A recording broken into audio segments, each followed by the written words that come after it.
বাংলাদেশের রাজনীতিতে আগামী নির্বাচন ঘিরে সবচেয়ে বড় প্রশ্ন এখন একটাই, আওয়ামী লীগকে বাদ দিয়ে কোনো নির্বাচন আন্তর্জাতিকভাবে কতটা গ্রহণযোগ্য হবে। যুক্তরাষ্ট্র ভিত্তিক প্রতিষ্ঠান আটলান্টিক কাউন্সিলের দক্ষিণ এশিয়া বিষয়ক সিনিয়র ফেলো মাইকেল কুগেলম্যান মনে করেন, কঠোর গণতান্ত্রিক মানদণ্ডে দেখলে আওয়ামী লীগবিহীন নির্বাচন পুরোপুরি গ্রহণযোগ্য হওয়ার সম্ভাবনা খুবই সীমিত। তার ভাষায় এমন নির্বাচনের পাশে একটি দাগ বা প্রশ্ন চিহ্ন থেকে যেতে পারে। প্রশ্ন হলো, এই দাগটা কার জন্য বড় ঝুঁকি, নির্বাচনের নাকি ভবিষ্যৎ রাজনৈতিক স্থিতিশীলতার?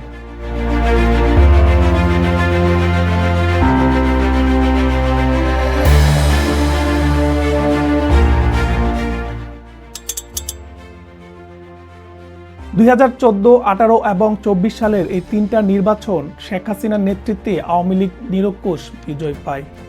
কিন্তু এই তিন নির্বাচনেই বিরোধী দলগুলোর বর্জন, মাঠে প্রতিদ্বন্দ্বীদের দমনপীড়ন এবং ভোট কারসাজির অভিযোগ।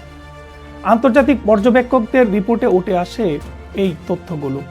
ফলে অনেক বাংলাদেশির চোখে আওয়ামী লীগ একটি কার্যকর রাজনৈতিক সংগঠন হলেও একটি বৈধ প্রতিযোগিতামূলক দল হিসেবে তাদের গ্রহণযোগ্যতা মারাত্মকভাবে ক্ষতিগ্রস্ত হয়েছে। এখানে কুগেলম্যানের দ্বৈত পর্যবেক্ষণ। একদিকে আওয়ামী লীগ ছাড়া নির্বাচন প্রশ্নবিদ্ধ হবে, আরেকদিকে আওয়ামী লীগের অতীত আচরণই দলটিকে আজ প্রশ্নবিদ্ধ করেছে।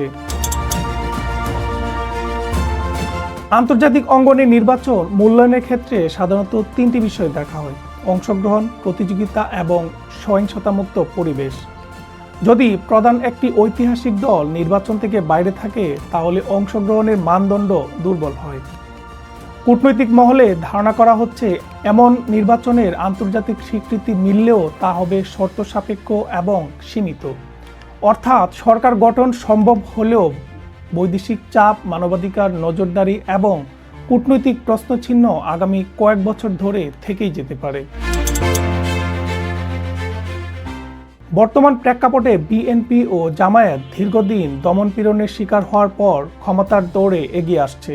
কিন্তু 5 আগস্টের পর মাঠ পর্যায়ে যেভাবে কুন্দল, মারামারি এবং অভ্যন্তরীণ কাদা ছোড়াছুড়ি শুরু হয়েছে, তা গণতান্ত্রিক অগ্রযাত্রার জন্য অশনি সংকেত বলে মনে করছেন বিশ্লেষকরা। তারেক রহমান থেকে শুরু করে জামায়াতের আমির ডাক্তার শফিকুর রহমান, প্রায় সবাই এই টানাপোড়েনের কেন্দ্রে। প্রশ্ন হলো, এই অস্থিরতা যদি নির্বাচন পরবর্তী সময়েও চলতে থাকে, তাহলে কি সেটাই আওয়ামী লীগের প্রত্যাবর্তনের জন্য অনুকূল পরিবেশ তৈরি করবে কিনা? সাংবাদিক মাসুদ কামালের বিশ্লেষণে একটি গুরুত্বপূর্ণ সুখবর আছে আওয়ামী লীগের জন্য।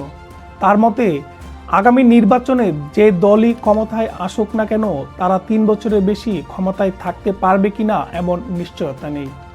কারণ হিসেবে বলা হচ্ছে, বিরোধী দলে থাকা শক্তিগুলো নিজেদের রাজনৈতিক স্বার্থে আবার আওয়ামী লীগকে ফিরিয়ে আনার পরিস্থিতি তৈরি করতে পারে। ইতিহাসে দেখা গেছে, বিরোধী জোটের দীর্ঘস্থায়ী বিভাজন প্রায় পুরনো শক্তির প্রত্যাবর্তনের পথ খুলে দেয়।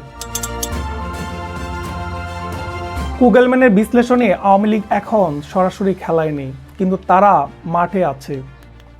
দলটি কার্যত একটি অপেক্ষা করার কৌশল নিয়েছে, নির্বাচনে অংশ না নিয়েও পরিস্থিতি পর্যবেক্ষণ করা।